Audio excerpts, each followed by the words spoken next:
Hey guys, Donald Miller. Good morning. So it is April 28th. So we actually just went over this in one of our classes. All right.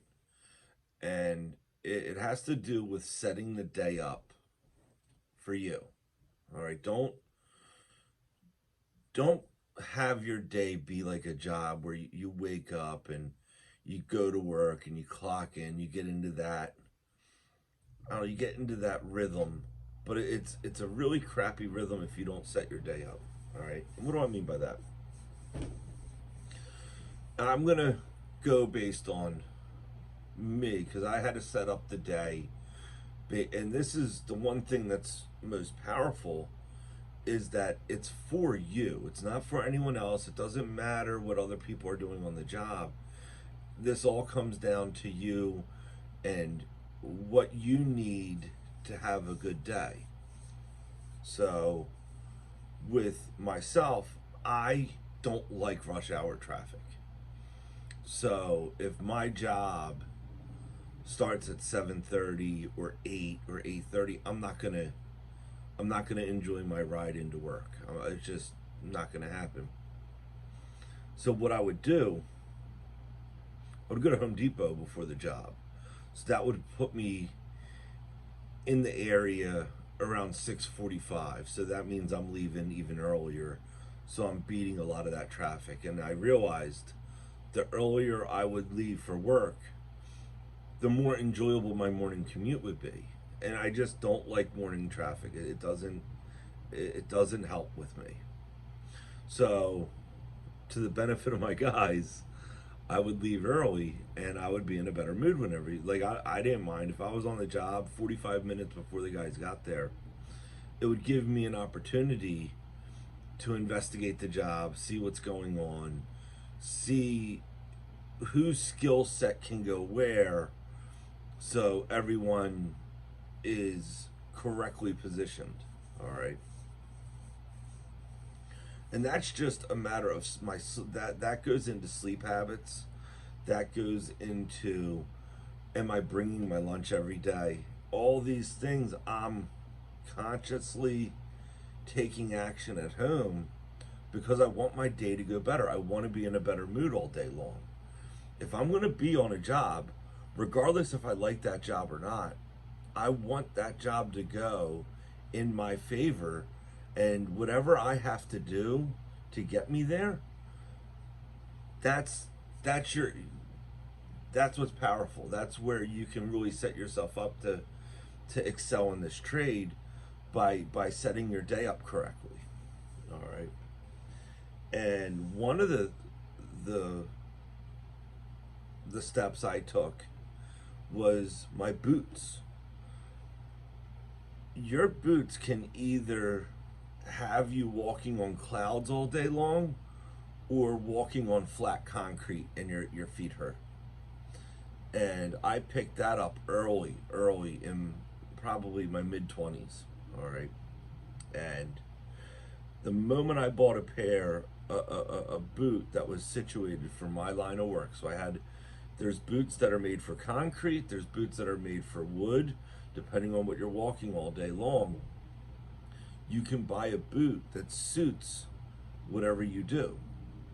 So I went to Red Wing, and Red Wing has computers that you can stand on that tells you where your pressure points are, if you're wide-footed, where you put all your weight, and then they have insoles to compensate for that, as well as boots that are for wider feet and for working on wood all day long. Most of the time, I'm on wood floors.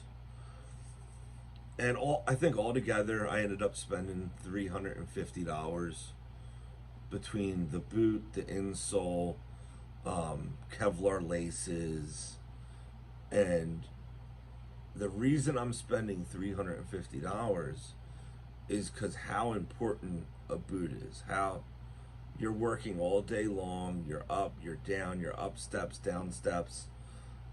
I've tried sneakers and I can't stand sneakers, and it doesn't really look professional either. showing up in a pair of tennis shoes doesn't really, you're not a tradesman. I don't know what you are, but you're not a tradesman. So the boots were another item that had me set myself up to have a better day. Then it went to what type of pant wear, and for myself, I like Duluth. You don't like you can, Carhartt makes a good pant, but what you want a pant that's comfortable, that you can kneel in, you can stand in, that's a little bit of ruggedness to it, so if your tools are rubbing up against it, it doesn't just tear them. You want to make sure that you can wear a tool belt, well, that I can wear a tool belt around my waist and nothing binds up around there, okay? So a good rugged pair of pants that is flexible in the knees along with a good tool. So each item, I'm setting myself up to have a nice day. And after my pants, it went to my belt, a 2-inch leather belt, hands down. I like it. From my belt, it goes to my tool bag. If you're going to be in this trade as a career, then have things custom made for you. Okay, your tool belt, you can buy just the belt and then decide what bags you want on your sides and take the time and customize your gear just for you. I love flannels. I have no problem. Like, I can wear flannels almost all year long. At least, and even in the summertime. Nah, in the summertime I'm not wearing a flannel. Okay, it's way too hot. I don't wear shorts though. I don't like wearing shorts. If it's 100-degree day, I'll put a pair of shorts on. But normally, they make pants that are super thin that are a little bit more enjoyable. But again, depending on what site you're on, you might not be able to wear them. So you go from your pant, your belt, your tool bag, what you're wearing, eye protection, these headphones. Like, these headphones are nice. I really enjoy these headphones.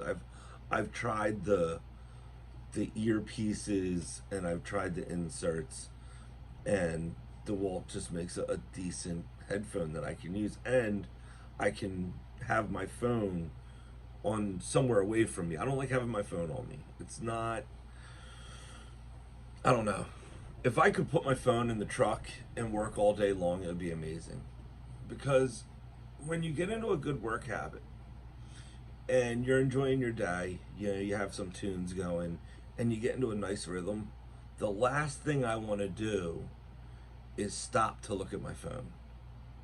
It's a phone is like one of the worst things to have on a job, especially if you get into a good rhythm and you're enjoying yourself and you're just banging work out. And next thing you know, here comes someone on the other line trying to take the jelly out of my donut. Let's put it that way. All right. So again,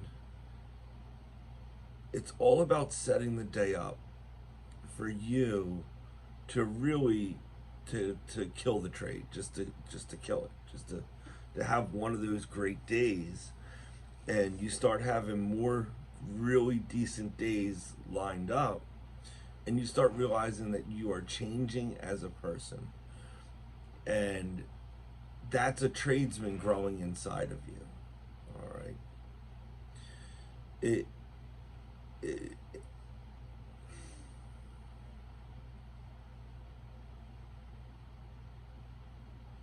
At least that's the start of it.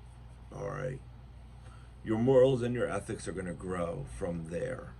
So typically when I talk to the guys and we talk about where you're at in the trade, like if you're in the beginning stages of this trade, you should have like a backpack. You should have a notebook. You don't need to bring it on the site, but at lunchtime, if you have a longer lunch, try to read for 20 minutes of theory, okay? Try to take notes on what messed you up that day. The one thing I was explaining last night was the more you know yourself, the more you know what you're not good at, what you have problems with, the better it is to focus on it and work on it. So if you have a lot of problems with your dikes, okay,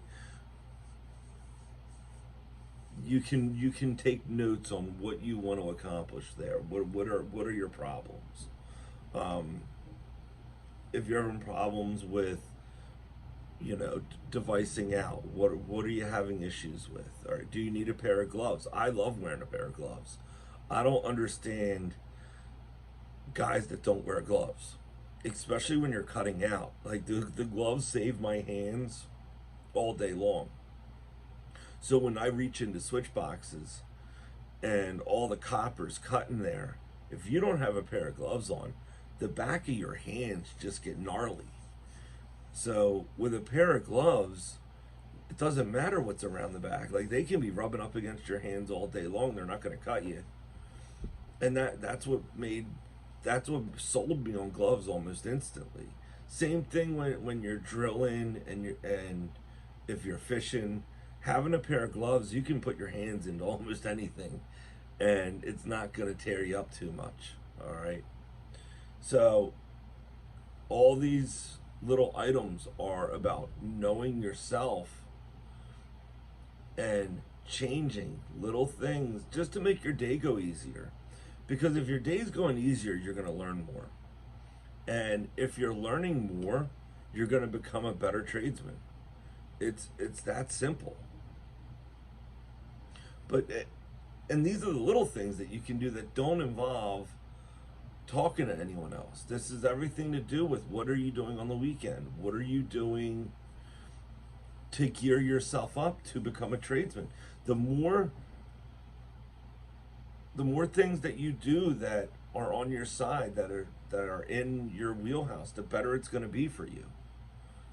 And the more you're going to advance in this trade. There's a lot, like depending on the area of the trade that you're in, your advancement is based on grasping these concepts. So the quicker you grasp these concepts, the quicker you're going to advance. Okay, even like yes, the amount of hours, yeah, you can't beat that. It's going to take 10,000 hours. It doesn't matter how quickly you think you can get the trade accomplished in 6,000. The next 4,000 is going to be experience that you need. There's a certain level of education that only comes from experience. And if you don't put your tool bag on there, you're never getting those hours. Okay, having two tools in your back pocket does not count as an hour of experience. It doesn't, because you're not experiencing the trade correctly. Now, there are areas where you can't wear a tool bag. So that comment is not for those areas. Okay, if you're in an area of the trade that you can't wear a tool bag, you'll know. Okay, a lot of guys are going to use that little comment as an excuse, and they're like, oh, I don't have to wear a tool bag. This area is not required. I've worn tool bags on commercial. I've worn tool bags on industrial. I've worn tool bags on residential. All right. There are times I can't wear one, but just because you're in commercial doesn't mean a tool bag won't benefit you. Same thing with industrial. All right. I'm just saying. All right. So it is Thursday. God bless. Enjoy your day. Learn something.